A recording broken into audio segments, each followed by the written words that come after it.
Aujourd'hui, on va monter ensemble, pas à pas, une vidéo dans Adobe Premiere Pro. Et si vous êtes débutant ou même que vous n'avez jamais touché à ce logiciel de montage, c'est pas du tout un souci puisqu'on va tout reprendre depuis le début. Le but, c'est qu'à l'issue de cette vidéo, vous soyez capable de réaliser votre premier montage facilement, rapidement, en musique.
Le petit film que vous venez de voir a été réalisé à partir des rushs d'un voyage que j'ai fait cet été à Bali. D'ailleurs, si ça vous intéresse, il y a une version longue juste ici. Ce qu'on va faire dans cette vidéo, c'est reproduire donc cette petite version d'une minute de A à Z, c'est-à-dire des rushs sur la carte SD jusqu'à l'export final.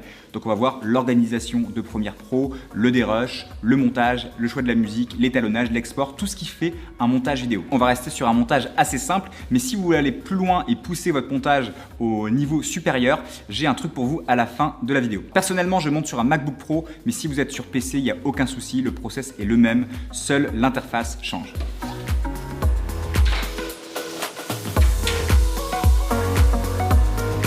Ça y est, on va pouvoir commencer le montage. J'ai mon ordinateur qui est prêt, ma carte SD avec tous mes rushs. Je me mets exactement dans les mêmes conditions que vous qui rentrez de tournage. Première chose à faire, j'insère ma carte SD dans mon lecteur de carte. J'ouvre le dossier DCIM Canon puisque c'est une carte SD Canon. Alors vous, évidemment, vous aurez peut-être plus de cartes SD venant de plus d'appareils différents. Donc voici mes rushs, je les sélectionne. Et ce qu'on va faire, c'est qu'on va venir les copier dans un dossier prédéfini spécialement pour ce montage vidéo. Moi, ce que je vous conseille de faire à chaque montage, à chaque projet vidéo, c'est de créer un dossier dans lequel va y avoir tous les médias, le projet vidéo, les exports. Comme ça, si vous voulez retrouver n'importe quel élément qui est lié de près ou de loin à ce projet vidéo, c'est à l'intérieur. Et je vous conseille de le créer dans un disque dur externe. Moi, j'ai aucun fichier vidéo, aucun projet qui est stocké sur mon disque interne de mon Mac. J'ai toujours un disque externe pour stocker tout ça. Je garde uniquement les applications du Mac, le système d'exploitation pour que ça tourne plus vite. Alors là, spécialement pour ce tutoriel, on va le créer sur le bureau pour faire plus simple. Mais ma recommandation, c'est de créer tout ça sur un disque dur externe. Donc c'est parti, on commence. Clic droit, nouveau dossier. La date 2018, le mois décembre 08 et nom du montage vidéo. Comme vous voyez, j'ai déjà créé ici parce que j'ai préparé un dossier avec un montage déjà prêt pour ce tutoriel, mais là je fais exprès de le recréer depuis zéro pour que vous puissiez exactement voir comment on fait pas à pas. Donc j'ouvre ce dossier, il est vierge et dedans on va venir créer différents sous-dossiers. Donc clic droit, dossier, 01 projet. On va créer ensuite 02 rush pour mettre nos rushs. 03 musique et 04 export.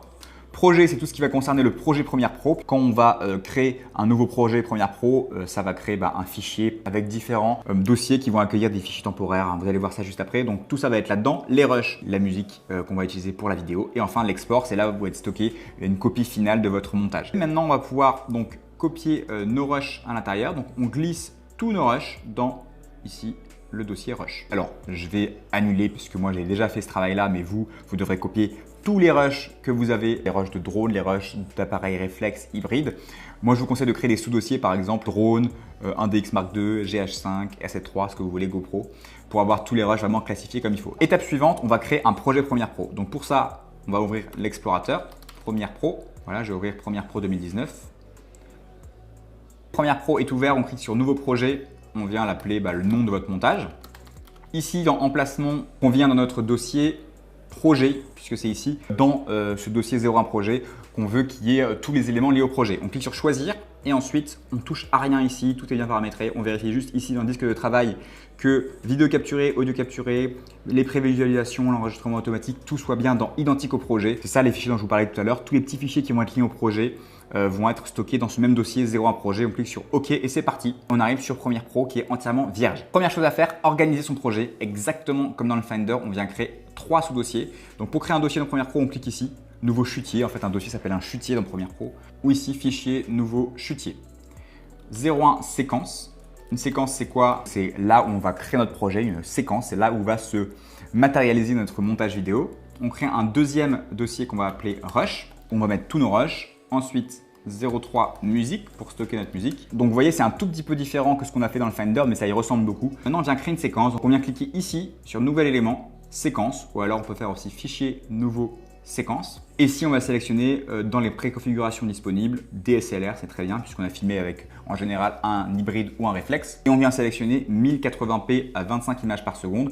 1080 c'est la résolution, ça veut dire qu'on aura un montage vidéo de 1920 pixels par 1080, c'est la résolution standard aujourd'hui, c'est comme ça qu'on va monter notre film. Et 25 c'est le nombre d'images par seconde et pour avoir un rendu cinéma, en France on utilise une base de temps de 25 images par seconde. Aux États-Unis, c'est 24, mais nous, c'est 25. On vient ici écrire 01 dérush, puisque ça va être une séquence de dérush. C'est là qu'on va dérusher notre film.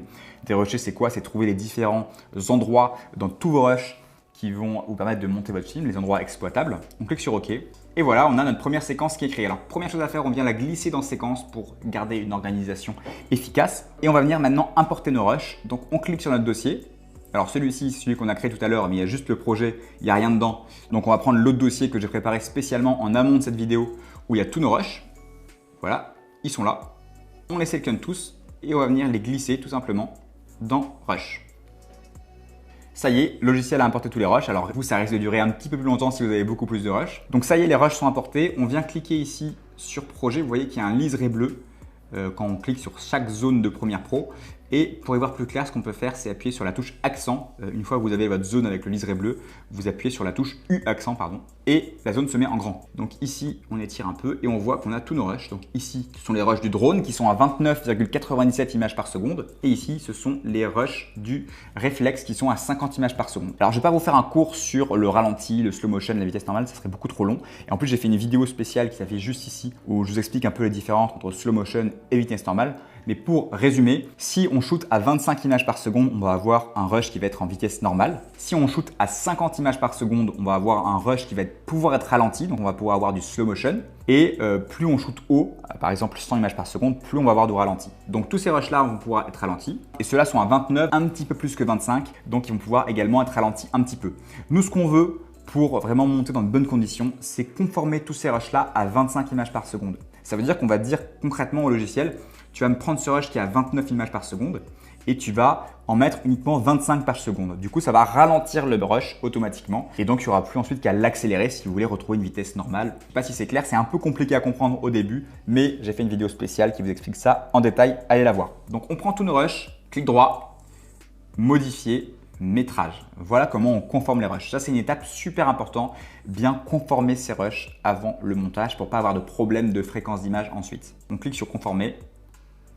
25, OK, et vous voyez, ça y est, tous les rushs sont passés à 25, donc ils vont être ralentis plus ou moins selon la fréquence d'image dans laquelle ils ont été tournés. Et maintenant, on va pouvoir commencer notre dérushage. Pour ce dérush, ce que je vais faire, c'est que je vais fermer ce projet qu'on a créé ensemble et je vais ouvrir l'autre projet que j'ai préparé en amont dans lequel il y a tout le montage. C'était important pour moi de refaire ça depuis le début, comme ça vous savez exactement comment commencer un projet depuis zéro. Donc c'est parti, on ferme le projet. Celui-ci, c'est celui qu'on a créé ensemble, on va pouvoir le supprimer carrément puisqu'on ne va plus s'en servir. Et on vient ouvrir le projet vidéo que j'ai préparé du coup en amont. Et c'est parti, on double-clique dessus.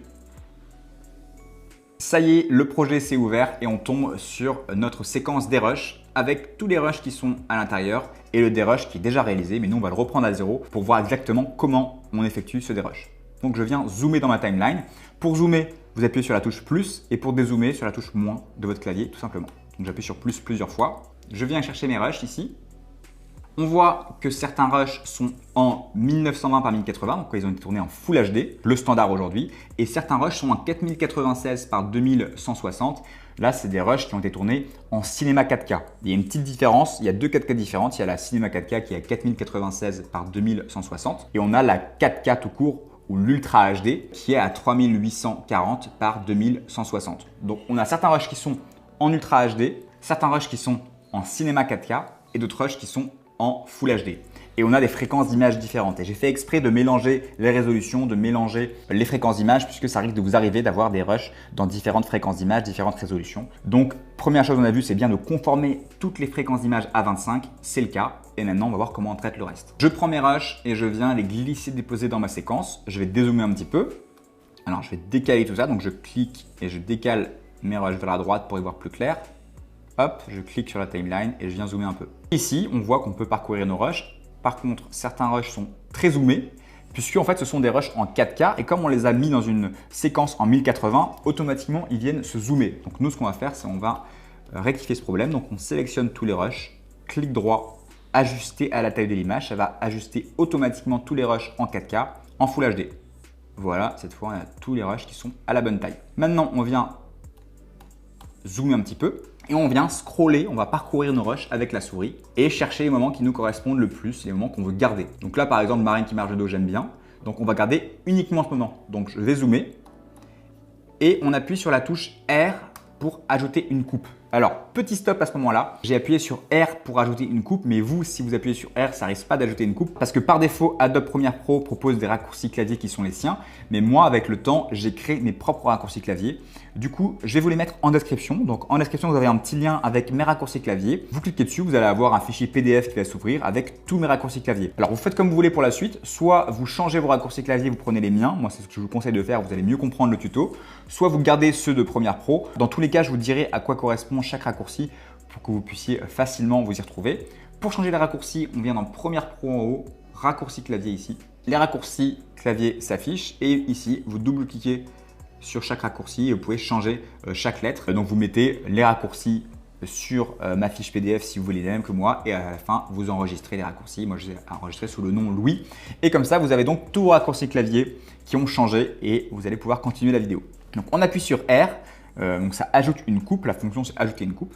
On scrolle un petit peu et voilà, on arrive jusque là. Par exemple, on rajoute une coupe, on réappuie sur R et là, on a une petite portion qui est coupée et on vient la glisser sur la piste vidéo numéro 2. Ça, c'est ma technique pour dérusher et je fais ça avec tous les rushs. Donc, par exemple, je continue. Voilà, on continue. Marine qui s'amuse à la plage. Voilà, ça m'intéresse. Donc, je viens zoomer un petit peu. Je sélectionne mon clip, R. Je glisse un peu, hop. Et ça m'intéresse jusque là. Et je viens glisser vers le haut. Et je continue. Alors, pour naviguer dans vos rushs, soit vous glissez avec la souris, soit vous appuyez sur la touche D. Une fois, ça avance doucement. Deux fois, ça avance x2. Trois fois, x3, etc. S pour arrêter. Et Q, ça va dans l'autre sens. Donc, Q une fois, Q deux fois, Q trois fois. Donc ça, c'est un moyen facile de vous déplacer dans vos rushs. QSD, S pour arrêter, D pour aller vers l'avant, Q pour aller vers l'arrière. À nouveau, c'est mes raccourcis clavier. Je crois que Premiere Pro, par définition, c'est JKL. Donc, je continue. Voilà, ça m'intéresse pas. Ah là, ça m'intéresse. Hop, le moment où elle fait une petite prière. On avance, tac, on s'arrête là. Et on glisse vers le haut. On continue. Ce plan-là, ça m'intéresse aussi. R, j'avance. Je mets une coupe. Hop, c'est parti, on continue. Ici, ça m'intéresse, donc je zoome avec plus. R pour mettre une coupe. J'appuie sur la touche D pour accélérer. Je m'arrête ici, je mets une coupe avec R, je surélève. Etc. etc. Vous faites ça pour tous vos rushs. Donc, ça prend des heures, voire des jours. Moi, pour le film de Bali, où j'avais énormément de rushs, parce que là, vous voyez qu'une sélection, mais j'en avais beaucoup plus. J'ai mis plusieurs jours à dérusher. Donc, c'est un peu fastidieux comme travail, c'est un peu long, mais c'est très important parce que si vous dérushez bien, après, le montage va être grandement facilité. Quand vous avez terminé tout ça, vous arrivez à ça. Tous vos rushs et plein de petits bouts qui sont surélevés sur la piste 2. Et maintenant, ce qu'on veut, c'est garder uniquement cette partie-là, garder uniquement les morceaux qui nous intéressent. Donc, pour ça, ce qu'on va faire, c'est qu'on va venir dans séquence. On va cliquer sur des rushs. Vous, à ce stade, vous aurez juste une séquence des rushs. Clic droit. Dupliquer, ça duplique la séquence. Entrée pour renommer. Et moi, j'appelle ça post des rushs. J'écris post des rushs bis parce que j'ai déjà créé. C'est en gros les rushs qui me restent après mon dérush. Alors, vous appelez ça comme vous voulez, mais moi, j'appelle ça post des rushs. Je double-clique sur post des rushs. Et ensuite, je viens sélectionner tous les rushs qui sont en piste 1 uniquement. Et je viens les supprimer. je viens zoomer dans ma timeline, je clique sur les espaces et j'appuie sur la touche supprimer pour enlever tous les espaces. Là, il y a un son qui est resté, on vient le supprimer. Je peux zoomer un petit peu pour y voir plus clair. Là aussi. Hop. Et on continue, on enlève tous les espaces. Ainsi de suite. Et à la fin, on arrive là-dessus. Voilà. Donc si vous avez bien fait les choses, vous avez votre dérush qui se présente comme ça, votre post dérush. C'est le moment de trouver une musique qui va bien fitter avec notre film. Moi, j'utilise 3 sites différents pour trouver de la musique. Artlist, Epidemic Sound et MusicBed. J'ai d'ailleurs fait une vidéo spéciale là-dessus si vous voulez vraiment savoir toutes les différences entre ces sites. Pour ce film-là, j'ai choisi une musique sur MusicBed. MusicBed, c'est un site très qualitatif. Vous voyez ici, si je clique sur Membership, on voit qu'il y a différents abonnements. Donc pour les créateurs, pour les mariages, pour les freelances, enfin tout un tas d'abonnements différents. Pour 10 € par mois, vous avez accès à un catalogue vraiment génial en musique. Si ça vous intéresse, il y a un lien juste en dessous. Alors comment on cherche une musique dans MusicBed? On clique ici sur Browse, donc parcourir. Et on a toutes sortes de musiques, donc on clique sur Play et on voit directement l'onde sonore ici. On peut parcourir la musique, trier par genre, par mood, par instrument. C'est vraiment très bien fait. Et quand vous avez choisi votre musique, vous cliquez sur Download. Moi, j'ai déjà choisi ma musique sur MusicBed et je l'ai mis ici dans Musique. Donc vous la copiez bien ici. Moi, j'ai choisi Unbroken de Rory. Ensuite, vous l'importez dans votre projet Premiere Pro et vous la placez bien dans le dossier Musique. On va à nouveau dupliquer notre séquence post-dérush. On va la renommer montage, parce que maintenant, on va monter la vidéo. Montage bis, parce que j'ai déjà créé une timeline montage. On vient tout sélectionner avec commande A et on supprime tout. On prend ensuite notre musique, on va venir la déposer dans la timeline. Et là, on voit qu'elle dure 3 minutes 30. Donc si je fais play, on peut entendre la musique. Et ensuite, l'étape suivante que j'effectue, c'est que je vais venir restructurer la musique. Donc je vais couper ici, tout simplement, dans la musique, avec la touche R, enlever des parties. Il faut écouter et faire en sorte que ça tombe bien sur les rythmes pour ne pas voir les coupes. Et à la fin, je me retrouve avec, alors si je vais dans montage, faites pas attention à tous les rushs qui sont au-dessus, on va y venir juste après, mais je me retrouve avec ça. Une musique qui est coupée et qui dure 1 minute. Je ne vais pas vous expliquer exactement comment faire tout ça dans cette vidéo. Donc on va imaginer que votre musique est restructurée. Donc on va la copier et on va venir la coller ici. Il ne vous reste plus qu'à monter. Donc pour monter, on prend notre post dérush. On prend tout, on vient copier tout simplement le post dérush et le coller dans la timeline. Donc on a notre musique qui est là et tous nos plans. On va supprimer l'audio. On clique sur Alt pour supprimer uniquement l'audio parce que si je viens sélectionner l'audio sans rien faire, ça sélectionne l'audio et la vidéo. Si on clique sur Alt, ça sélectionne uniquement l'audio et on supprime. Donc on a toute la musique et tous les rushs et maintenant on va pouvoir commencer l'assemblage. Donc pour ça, on va scroller à travers tous les rushs et on va se demander avec quoi on pourrait bien commencer ce film. Donc moi, comme on est à Bali, et qu'il y a beaucoup de plages, j'ai envie de commencer par un plan de plage et je vois qu'ici il y a du drone. Le drone c'est sympa parce que ça donne vraiment une impression de hauteur, on voit bien où on est. Donc pour commencer un film c'est toujours bien. Donc je vais commencer avec ça, avec ce plan là par exemple. Donc je vais mettre mon plan ici, ensuite je vais mettre celui-là parce qu'on voit donc l'endroit où on voit des surfeurs, on les voit d'un angle différent donc ça m'intéresse. Marine ensuite qui dit bonjour à la caméra, ça m'intéresse puisque ça introduit un peu la vidéo. Donc voilà, ce rush là j'aime bien. En fait je place un peu comme ça mes rushs dans l'ordre sans forcément les monter en musique. Ensuite ça je supprime du coup, ça j'aime bien. Et donc vous continuez comme ça et vous placez un peu vos rushs dans un ordre qui vous paraît bien. Donc à la fin vous aurez quelque chose comme ça, avec tous vos rushs qui seront un peu espacés dans un ordre qui vous convient. Et vous allez maintenant pouvoir commencer le montage. Donc on vient zoomer dans la timeline, on prend nos premiers rushs et on les décale sur la gauche. Ici on peut monter un peu la piste vidéo 1 pour y voir plus clair. Plus pour zoomer et on va écouter. Alors là, il y a, vous voyez, une pulsation ici. Ici et là, pile ici. Donc j'ai envie de commencer avec mon premier rush ici. C'est très important de monter en musique, donc de placer les cuts sur les différentes pulsations de la musique. On réécoute et on va placer notre rush ici. Hop, on regarde ce que ça donne. Bah, c'est parfait. Avant de continuer, juste une petite chose. Là, on est sur un format Full HD, donc 1980 pixels par 1080. Et vous voyez que dans mon montage à moi, on a un format qui est beaucoup plus allongé. Je préfère ce format-là parce que je trouve ça beaucoup plus cinématographique. Pour faire ça, comment on fait? On fait un clic droit sur le montage, réglage de la séquence. Et ici, on vient tout simplement changer ce paramètre. Au lieu de 1080, on va mettre 817. Ça correspond à un ratio 21/9, à un ratio cinémascope. On clique sur OK. Et voilà, maintenant on a notre format qui est cinéma. Donc là on voit bien que le rush prend pas assez d'espace dans ce format-là. Donc on clique sur Option d'effet ici. Et ici dans échelle, on vient grossir tout simplement l'échelle pour que ça remplisse tout l'espace. On dézoome un petit peu et on va venir copier ce paramètre sur tous les autres rushs parce que c'est le cas aussi pour les autres rushs. Donc on clique sur trajectoire, commande C pour copier, commande V. Et voilà, tous les rushs prennent maintenant toute la place de notre format cinéma. Donc c'est parti, on recommence le montage. Pardon pour cette petite parenthèse. Hop, c'est parti. Ah, là on a une deuxième pulsation, donc on va mettre le deuxième plan. Et vous voyez, je le monte sur la piste vidéo numéro 2. Moi, c'est comme ça que je monte, je trouve ça plus facile. Hop.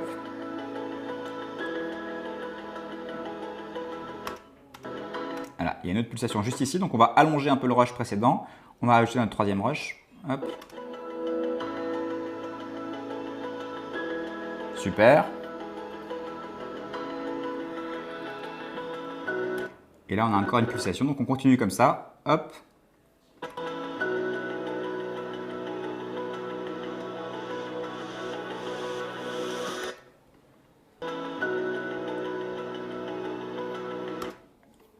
Et on continue, ainsi de suite. Je prends mon rush suivant et je le mets sur la piste numéro 3. Et à la fin, ça nous donne ça. Alors, vous avez déjà vu le film final au début. Comme vous avez pu voir, ce que j'ai fait, c'est quand la musique était calme, j'ai laissé les rushs assez longtemps. Et quand la musique s'accélère un peu, bah là, je cut beaucoup plus vite, mais toujours sur les pulsations de la musique. Donc, c'est ça qu'il faut retenir. Donc voilà, maintenant, vous savez comment assembler ces rushs. On va pouvoir passer à la dernière étape de notre montage qui est l'étalonnage. En fait, dans l'étalonnage, il y a deux parties. La correction colorimétrique, donc on va rétablir le contraste, la saturation, la lumière dans l'image pour être sûr d'avoir une image parfaitement exposée avec des bonnes couleurs. Et ensuite, il y a le style. Le style, c'est donner vraiment un look à l'image. Et pour ça, on utilise des luttes, mais malheureusement, on ne pourra pas voir cette partie aujourd'hui. Donc, on va voir uniquement la correction colorimétrique. Mais ça peut suffire pour un film de voyage. Pas besoin forcément d'avoir un look très prononcé. Déjà, si vous avez une correction colorimétrique bien faite, le film peut être nickel. Donc, on vient dans couleur ici, l'onglet couleur en haut, et on a le panneau couleur lumétrique qui s'affiche. Vous allez dans correction de base, vous cliquez sur votre rush, et ensuite vous allez pouvoir modifier la température de couleur. Vous voyez que l'image devient bleue ou jaune. La teinte, plutôt vert, plutôt rouge. L'exposition, donc est-ce que l'image est plus ou moins lumineuse. Le contraste, donc là c'est rendre les noirs plus noirs et les blancs plus blancs, donc ça contraste votre image. On a tous ces paramètres là, ainsi que la saturation évidemment, qu'on peut modifier. Donc c'est parti, là je trouve que mon image n'est pas assez contrastée, donc je pousse le contraste. Je baisse un peu les tons foncés, je remonte un peu les tons clairs. Je remonte un peu les tons blancs aussi, je pousse un peu la saturation. Voilà, peut-être un peu de rouge dans l'image. Et voilà, on regarde le avant-après. Si je décoche ici l'effet lumétrie, je vois avant, après, on voit déjà qu'il y a une grosse différence. Et on continue, prochain plan. Là, peut-être que l'image est un peu trop surexposée. J'ai un peu raté mon exposition. Du coup, je baisse un peu l'exposition ici. J'augmente le contraste. Je baisse un peu les tons foncés. Voilà, après, c'est du tâtonnement. C'est votre œil aussi qui va vous dire si c'est bien fait ou non. Alors, bien sûr, après, si on fait de l'étalonnage plus poussé, il y a des outils qu'on peut afficher en plus pour mieux gérer sa colorimétrie. On continue. Imaginons par exemple qu'on prend un plan maintenant comme ça pour changer un peu d'ambiance. Donc là, on baisse un peu les tons foncés, on monte un peu les tons clairs pour contraster l'image. Je peux contraster un peu encore plus. Voilà, on pousse un peu la saturation. Avant, après. Voilà, vous savez comment étalonner. Je vais m'arrêter là, ça ne sert à rien de le faire sur tous les plans, mais vous avez compris. Vous ajustez les différents paramètres d'exposition, de contraste, les tons clairs, les tons foncés, la saturation pour trouver une image qui vous correspond et qui soit bien harmonisée. Donc maintenant, il ne reste plus qu'une seule étape qui est l'export. Il faut que vous exportiez votre film. Vous allez au début de votre film, vous mettez un point d'entrée, donc pour ça, vous appuyez sur la touche I. Vous allez à la fin de votre film et vous mettez un point O pour la sortie. Vous voyez, ça met une espèce de barre au-dessus qui sélectionne tout votre film. Ensuite, vous appuyez sur commande E avec mes raccourcis ou sinon, vous appuyez sur exportation média et vous arrivez sur l'interface d'exportation de Adobe Premiere Pro. Vous cliquez ici sur H264. Ici, dans les préconfigurations, vous choisissez YouTube Full HD. Cliquez sur correspondance des sources pour avoir vraiment le bon format puisque à la base, ça vous montre un format Full HD. Nous, on veut un format cinéma. Ici, vous pouvez déplacer le curseur pour voir si le film s'affiche. Voilà, c'est bien. On voit bien que ici, c'est le début du film, juste ici. Et ici, c'est bien la fin. Donc, on a bien tout le film qui a été pris en compte. Le débit ici, il est à 16, mais si vous voulez avoir une meilleure qualité, vous pouvez l'augmenter. Vous cliquez sur nom de la sortie. Ici, vous sélectionnez bien votre dossier. Vous allez dans Export, nom du montage vidéo. OK. Vous cliquez sur Exporter. Et voilà, l'export se lance et vous avez terminé votre montage vidéo. J'espère que cette vidéo vous a plu et que grâce à elle, vous allez pouvoir réaliser votre premier montage. Alors si ça vous a intéressé et que vous voulez aller plus loin et créer des vidéos encore plus poussées, j'ai une formation où on va plus en profondeur dans tous les aspects, l'organisation, l'optimisation du logiciel, la création de proxy pour monter en 4K, la restructuration de la musique, les effets sonores, l'étalonnage. Si ça vous intéresse, le lien est en description et comme c'est Noël, je vous fais une promotion à moins 50% jusqu'au 25 décembre sur cette formation. Si vous avez aimé la vidéo, vous pouvez laisser un petit like. Évidemment, abonnez-vous si ce n'est pas encore fait. Je vous dis à très vite et n'oubliez pas, sortez et faites des vidéos. Salut!